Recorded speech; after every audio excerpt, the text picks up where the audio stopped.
Assalomu alaykum. Siz bilan birgalikda supervizorlik siklini o'rganib chiqamiz. Supervizorlik sikli 6 bosqichdan iborat. Birinchi bosqich jamoa to'plash. Ikkinchi bosqich o'qitish. Uchinchi bosqich maqsadlarni belgilash. To'rtinchi bosqich motivatsiya. Beshinchi bosqich nazorat. Oltinchi bosqich baholash. Har bir bosqichni namunaviy profil, ya'ni bu bosqichdagi har bir qadamlarni birma-bir ko'rib chiqib, so'ngra bu bosqichda ishlatiladigan uslublarni ko'rib chiqamiz.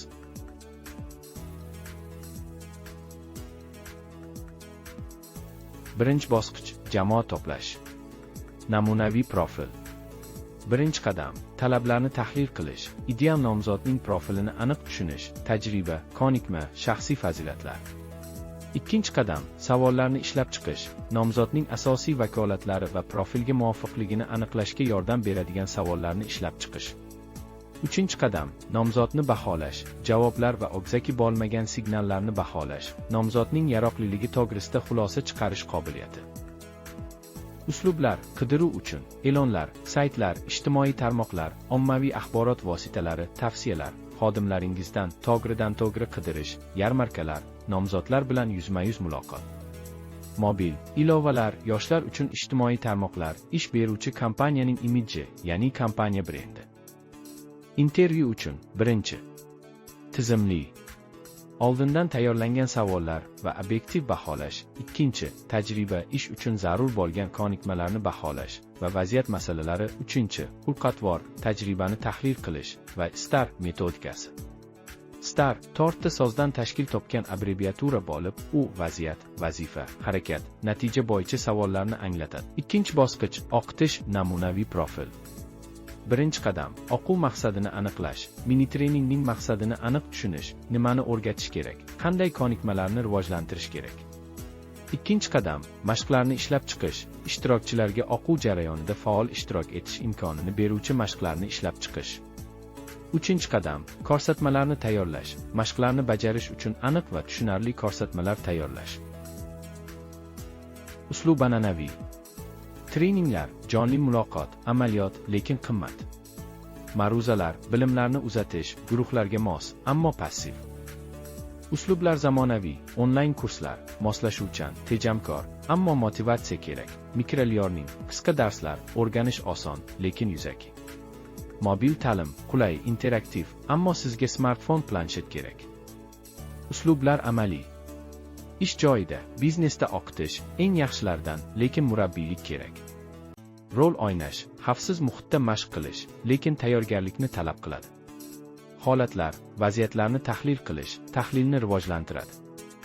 Uchinchi bosqich maqsadlarni belgilash, namunaviy profil. Birinchi qadam umumiy maqsadni tahlil qilish, umumiy maqsad va uning savdo vakillarining ishi bilan bog'liqligini tushunish. Ikkinchi qadam o'lchanadigan vazifalarni ishlab chiqish, aniq, o'lchanadigan, erishish mumkin, tegishli va vaqt cheklangan, smart vazifalarni ishlab chiqish. Uchinchi qadam ko'rsatkichlarni aniqlash, maqsadlarga erishishni kuzatish uchun aniq ko'rsatkichlarni belgilash.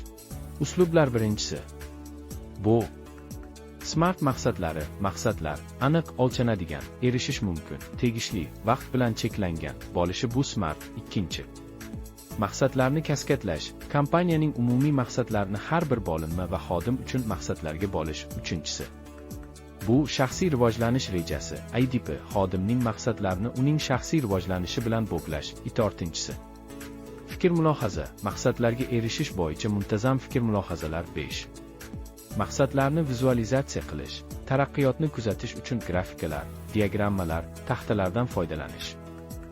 To'rtinchi bosqich motivatsiya.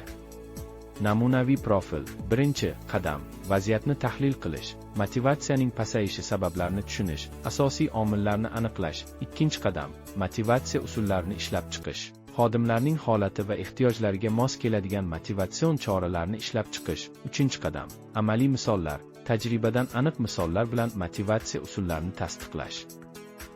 Uslublar birinchisi moddiy motivatsiya, ish haqi, bonuslar, komissiyalar, kompensatsiya, sovrinlar. Uslublar ikkinchisi Nomoddiy motivatsiya, e'tirof, ommaviy maqtovlar, mukofotlar, oyning eng yaxshi xodimi, unvonlari, osish imkoniyatlari, lavozim osish rejasi, o'qitish, rivojlanish, muntazam fikr-mulohaza, mustaqillik, qaror qabul qilish qobiliyati, jamoa, qo'llab-quvvatlash, hamjihatlik, jamoaviy tadbirlar, qulay ish joyi, ish sharoitlari, ishonch, ochiq munosabatlar, halollik. Uslublar. Uchinchisi, maxsus texnikalar, musobaqalar, reytinglar kabi o'yin elementlari, korporativ tadbirlar, qaror qabul qilishda ishtirok etish, rejalashtirish va o'zgartirishga jalb qilish. 5-bosqich, nazorat. Namunaviy profil. 1-qadam, hisobotni tahlil qilish, ya'ni diqqat bilan tahlil qilib, asosiy o'zgarishlar va muammolarni aniqlash. 2-qadam, sabablarni aniqlash. Bu qadamda yuzaga kelgan muammolarning sabablarini aniqlash, ularni natijaga ta'sir qiluvchi asosiy omillarni aniqlash kiradi. 3-qadam, nazorat tadbirlarini ishlab chiqish, ya'ni aniqlangan muammolarni hal qilishga qaratilgan aniq nazorat tadbirlarini ishlab chiqish.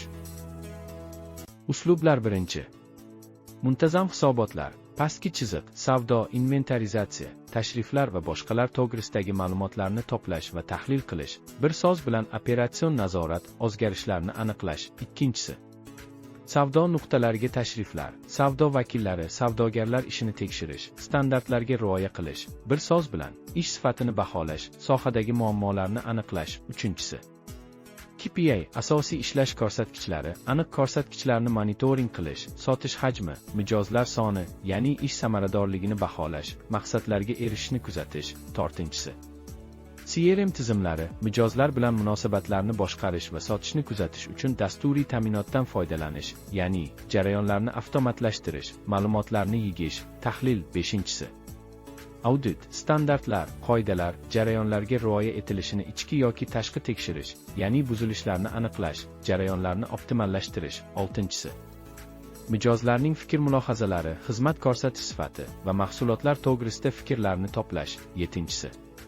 Muntazam uchrashuvlar, natijalarni muhokama qilish, muammolarni aniqlash, vazifalarni belgilash, bir so'z bilan ishlarni muvofiqlashtirish, muammolarni hal qilish. 6-bosqich, baholash. Namunaviy profil. 1-qadam, xodimlarning yutuqlari, erishgan natijalari va malakalariga asoslangan baholash mezonlarini ishlab chiqish.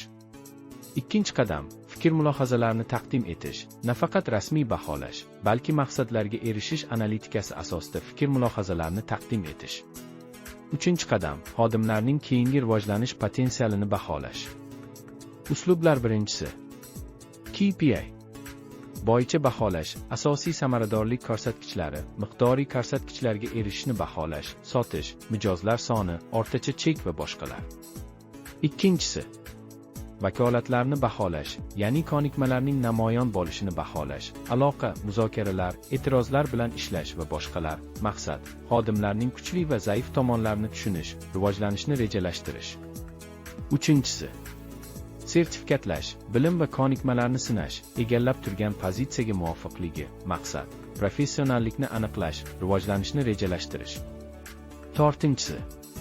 Rahbarning fikr-mulohazalari, ish natijalari, kuchli va zaif tomonlarni muntazam muhokama qilish. Maqsad, motivatsiya, rivojlanish, harakatlarni sozlash.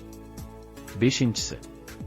Mijozlarning fikr-mulohazalari asosida baholash, xodimlarning ishi bo'yicha mijozlarning fikr-mulohazalarini to'plash va tahlil qilish. Maqsad, xizmat ko'rsatish sifatini, mijozlar ehtiyojini qanchalik qondirishini baholash. 6. Loyiha natijalari bo'yicha baholash, xodimning loyiha maqsadlariga erishishga qo'shgan hissasini baholash. Maqsad, jamoaviy ish, guruhdagi ish samaradorligini baholash. Aziz o'quvchilar, shu bilan supervizorlik sikli umumiy kursi o'z yakuniga yetdi. Kurs davomida olingan bilimlarni amaliyotda qo'llang va jamoangiz ishida o'zgarishlar qilishga harakat qiling. Keyingi kurslarda ko'rishguncha xayr. Salomat bo'ling.